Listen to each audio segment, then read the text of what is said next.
Third ഇയറിലെ ദിവസങ്ങളെല്ലാം പെട്ടെന്ന് കടന്നുപോയിക്കൊണ്ടിരുന്നു. എത്രയൊക്കെ സന്തോഷിച്ചാലും പിരിയുന്ന ആ ദിവസം വരാതിരിക്കില്ലല്ലോ. അങ്ങനെ ഫെയർവെൽ ദിവസം എത്തി. എല്ലാവരും സന്തോഷത്തിലും സങ്കടത്തിലും ആർമാദിക്കുന്ന ദിവസം. പെൺകുട്ടികൾക്ക് ഡ്രസ് കോഡ് സാരിയായിരുന്നു. അന്ന് പതിവിലും നേരത്തെ ഞാനും ദച്ചുവും ഇറങ്ങി. കോളേജ് ഹാളിൽ എല്ലാവരും തിരക്കിലായിരുന്നു. എൻ്റെ കണ്ണുകൾ ആദ്യം തിരഞ്ഞതെൻ്റെ ചങ്കിനെയായിരുന്നു. കാരണം ചെയർമാനായതിൽ പിന്നെ അവനോട് അധികം മിണ്ടാൻ സാധിക്കാറില്ല. അവനെ കണ്ടപ്പോൾ ശരിക്കും അതിശയിച്ചു പോയി. ഞങ്ങൾ രണ്ടും സെയിം കളർ ഡ്രസ്സ്.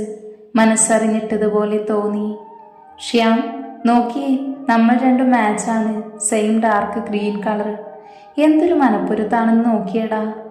പിന്നെ അത് പ്രത്യേകം പറയാനുണ്ടോടി അവന്തു? നീ എന്താ ഇപ്പൊ വിളിച്ചത് അവന്തു എന്ന്?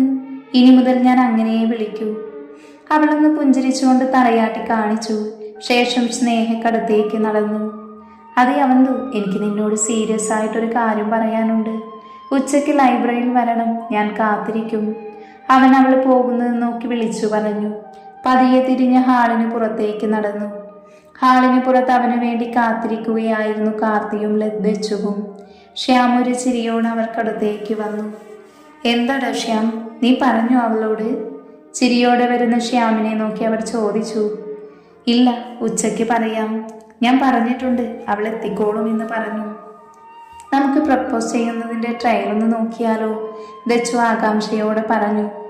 അതിൻ്റെ ആവശ്യമില്ല, എനിക്കറിയാടി എൻ്റെ പെണ്ണിനെ എങ്ങനെ പ്രപ്പോസ് ചെയ്യണമെന്ന്.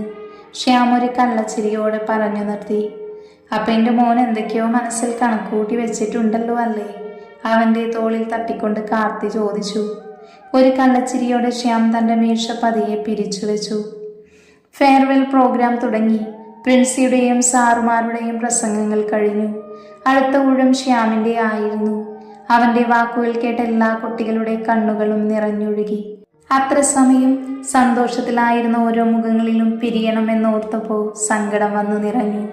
പ്രസംഗത്തിനു ശേഷം സ്റ്റേജിൽ നിന്നിറങ്ങി അവൻ നന്ദുവിനടുത്തേക്ക് വന്നു. അവന്തു, വാ, നമുക്ക് ലൈബ്രറിയിൽ പോകാം. അവൻ അവളുടെ കൈകൾ പിടിച്ചുകൊണ്ട് പറഞ്ഞ് പതിയെ ഹാളിന് പുറത്തേക്ക് നടന്നു. എന്താടാ ചങ്കെ, സീരിയസ് മാറ്റർ ആണോ?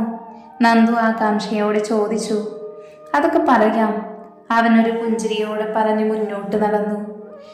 ശ്യാം, സുധി അങ്ങോട്ട് വന്നുകൊണ്ട് അവനെ വിളിച്ചു. എന്താ സുധി? അവൻ സംശയത്തോടെ അവനെ നോക്കി ചോദിച്ചു. നിന്നെ പ്രിൻസി തിരക്കുന്നുണ്ട്, വേഗം അങ്ങോട്ട് ചെല്ലാൻ പറഞ്ഞു. ശ്യാം നിസ്സഹായതയോടെ നന്ദുവിനെ നോക്കി. ശേഷം മനസ്സില്ലാ മനസ്സോടെ നടന്നു.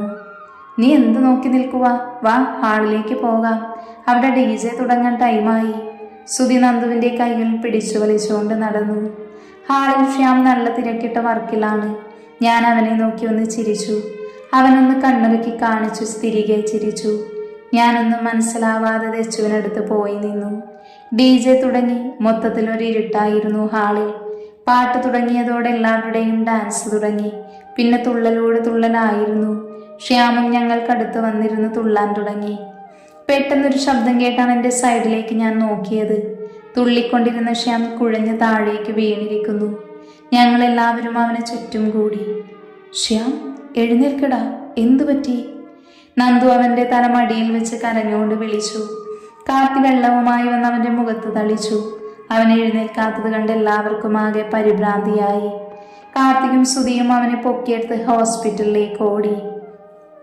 ഹോസ്പിറ്റൽ ഐസിയുവിന് മുൻപിൽ കരഞ്ഞു തളർന്നവരിരുന്നു. ദച്ചു, നന്ദുവുമായി വീട്ടിലേക്ക് പൊയ്ക്കോളൂ. കരഞ്ഞുകൊണ്ടിരിക്കുന്ന ദച്ചുവിനെ നോക്കി കാർത്തി പറഞ്ഞു.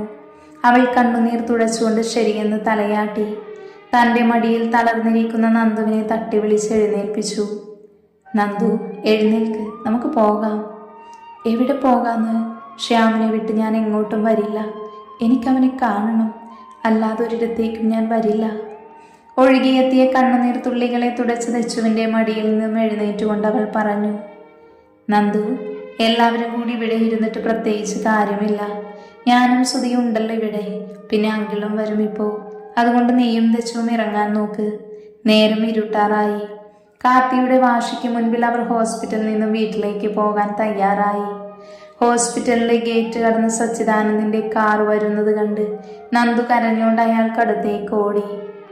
അച്ഛാ, കാറിൽ നിന്നും ഇറങ്ങി അയാളെ കെട്ടിപ്പിടിച്ച് അവൾ കരഞ്ഞു. പതിയെ അവളുടെ തലയിൽ തലോടിക്കൊണ്ട് അയാൾ നിന്നു. അവൻ എന്തു പറ്റിയതാ മോളെ? അയാൾ ആകുലതയോട് ചോദിച്ചു. എനിക്കറിയില്ല ആച്ചാ, എൻ്റെ ഒപ്പം ഡാൻസ് കളിച്ചുകൊണ്ടിരിക്കുന്നതാണ് പെട്ടെന്ന് കുഴഞ്ഞു വീണത്. എത്ര വിളിച്ചിട്ടും അവൻ എഴുന്നേറ്റില്ല അച്ഛാ. കരയാതെ മോളെ, ദച്ചുവുമായി മോൾ വീട്ടിലേക്ക് ചെല്ലാൻ നോക്ക്. അച്ഛൻ ശ്യാമിനടുത്തേക്ക് ചെല്ലട്ടെ. അവളെ സമാധാനിപ്പിച്ചുകൊണ്ട് അയാൾ പറഞ്ഞു. ദച്ചു, എൻ്റെ കാറെടുത്ത് പൊയ്ക്കോ. അയാൾ കാറിൻ്റെ കീ അവൾക്ക് നൽകിക്കൊണ്ട് മറുപടി പറഞ്ഞു. വേണ്ടെങ്കിൽ ഞങ്ങൾ പൊയ്ക്കോളാം. വേണ്ട, നേരെ ഇത്ര ആയില്ലേ, ചെല്ല്, മക്കൾ വേഗം പോകാൻ നോക്ക്. അയാൾ അവരെ പറഞ്ഞു വിട്ടു ഹോസ്പിറ്റലിലേക്ക് നടന്നു. ഐസിയുവിന് മുൻപിലായി പ്രതീക്ഷയോടെ കാത്തു നിൽക്കുന്നത് കണ്ട് സച്ചിദാനന്ദ അവനടുത്തേക്ക് നടന്നു.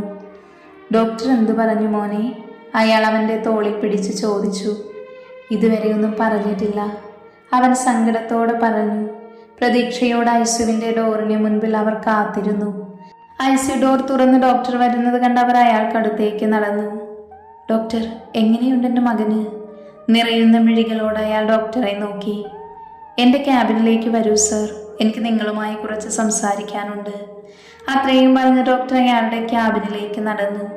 സച്ചിദാനന്ദ് പരിഭ്രമത്തോടെ കാർത്തിയെ നോക്കി. ഞാനും വരാം അങ്കിൾ, പേടിക്കേണ്ട. അവൻ സുധി അവിടെ നിർത്തി ഡോക്ടറിന്റെ ക്യാബിനിലേക്ക് നടന്നു. ഡോക്ടറിന്റെ മുമ്പിലായുള്ള സീറ്റിൽ അവരിരുവരും ഇരുന്നു. സർ, ഞാൻ പറയാൻ പോകുന്ന കാര്യം നിങ്ങൾക്ക് ഉൾക്കൊള്ളാൻ പ്രയാസമാണെന്നറിയാം. ബട്ട് ഞാൻ എൻ്റെ കർത്തവ്യം നിർവഹിച്ചേ മതിയാകൂ.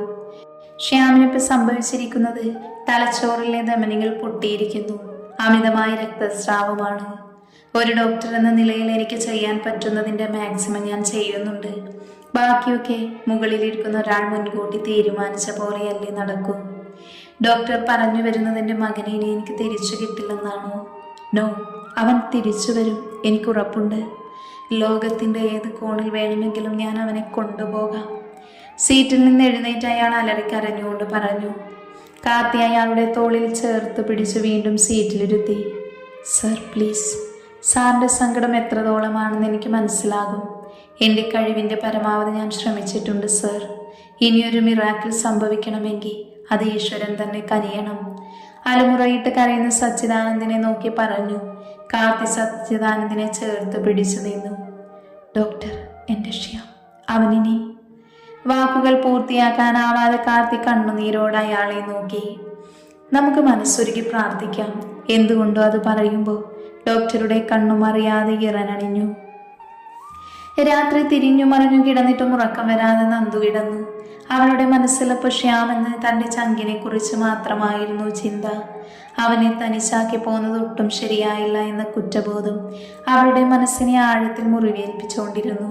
ചിന്തയിൽ മുഴുകിയപ്പോഴും അവൾ നിദ്രയെ പുണർന്നു. ശ്യാമിനെ സ്വപ്നം കണ്ടൊരു ഞെട്ടലോട് അവൾ എഴുന്നേറ്റു. പതിയെ മുഖത്തുള്ള വിയർപ്പ് കണങ്ങളെ തുടച്ചു.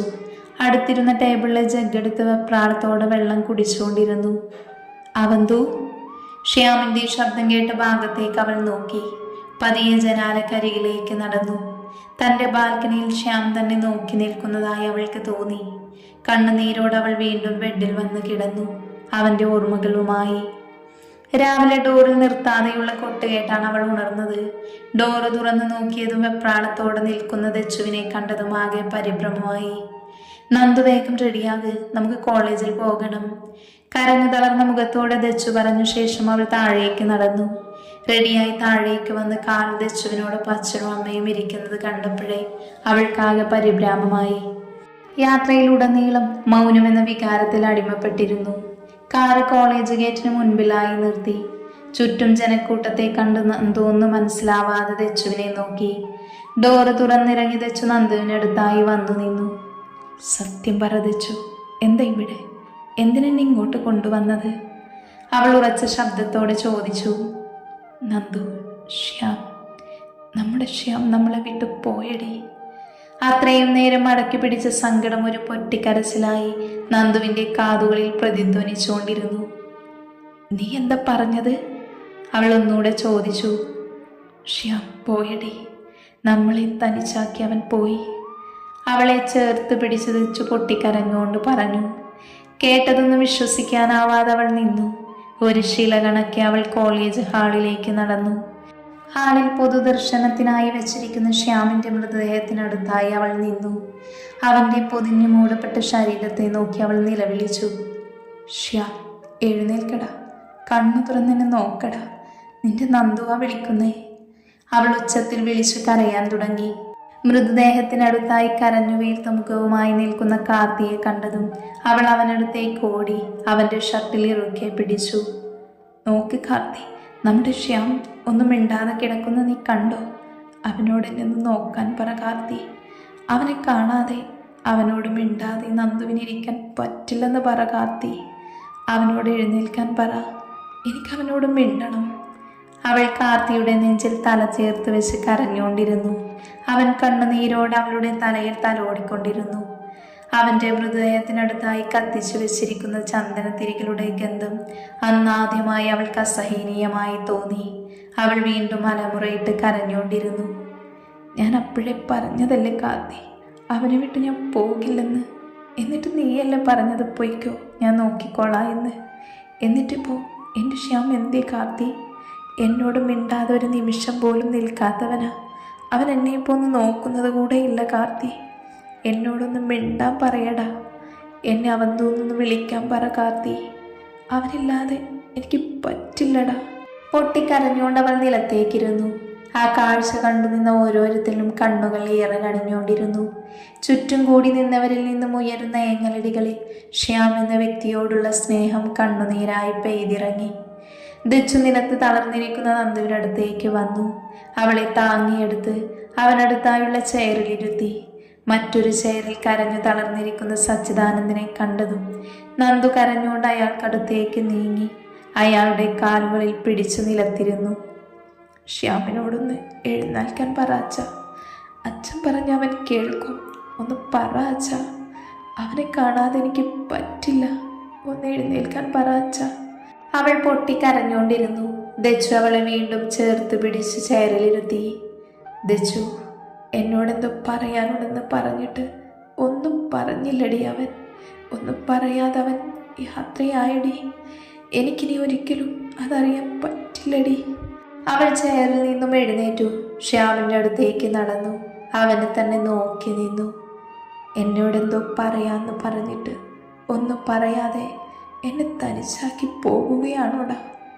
ശ്യാം, നീ ഇല്ലാതെ എനിക്ക് പറ്റില്ലടാ. എന്നെ ഒന്ന് നോക്ക് ശ്യാം. എൻ്റെ കണ്ണ് നിറയുന്നത് നിനക്ക് സഹിക്കാൻ പറ്റില്ലെന്ന് പറഞ്ഞിട്ടിപ്പോൾ. വാക്കുകൾ പൂർത്തിയാക്കാനാവാതെ ഏങ്ങലടികളോട് അവൾ തളർന്നിരുന്നു. ദച്ചു അവളെ ചേർത്ത് പിടിച്ച് കരഞ്ഞുകൊണ്ടിരുന്നു. കുറച്ച് സമയത്തെ പൊതുദർശനത്തിനു ശേഷം ശ്യാമിൻ്റെ മൃതദേഹം വഹിച്ചുകൊണ്ടുള്ള ആംബുലൻസ് കോളേജ് ഗേറ്റ് ലക്ഷ്യമാക്കി നീങ്ങിക്കൊണ്ടിരുന്നു. തൻ്റെ പ്രിയപ്പെട്ടവൻ്റെ വേർപാട് താങ്ങാനാവാതെ എല്ലാവരും കണ്ണുനീരോടെ ആംബുലൻസിന് പുറകെ നടന്നു. കോളേജ് ഗേറ്റിന് മുൻപിലായി വെച്ചിരുന്ന ഫ്ലെക്സിലുള്ള ശ്യാമിൻ്റെ ചിത്രം അവൾ നോക്കി നിന്നു. അവളുടെ കണ്ണുകൾ അറിയാതെ തന്നെ അതിനടിയിലായി എഴുതിയിരിക്കുന്ന വാക്കുകളിലേക്ക് ചലിച്ചു. പ്രിയ ചെയർമാന് കണ്ണുനീരോടെ വിട. പൊട്ടിക്കരഞ്ഞുകൊണ്ട് നന്ദു താഴേക്കിരുന്നു. ദച്ചുവും അപ്പുവും കണ്ണുനീരോടെ അവളെ ചേർത്ത് പിടിച്ചു. അവർ 3 പേരും ഒരുമിച്ച് കണ്ണുനീർ വാർത്തു. തൻ്റെ പ്രിയപ്പെട്ട സുഹൃത്തിനെ ഓർത്ത്. ഒരു മതിലിനപ്പുറം ഇതെല്ലാം കേട്ടുകൊണ്ടിരുന്ന ഒരാളുടെ കണ്ണുകളും നിറഞ്ഞൊഴുകി. അവൻ കണ്ണുകൾ ഇറുക്കെ അടച്ചു നിന്നു. പുതുവെളിച്ചം നൽകും എന്നുറപ്പുള്ള ഒരു നാളേക്കായി കാത്തിരുന്നു.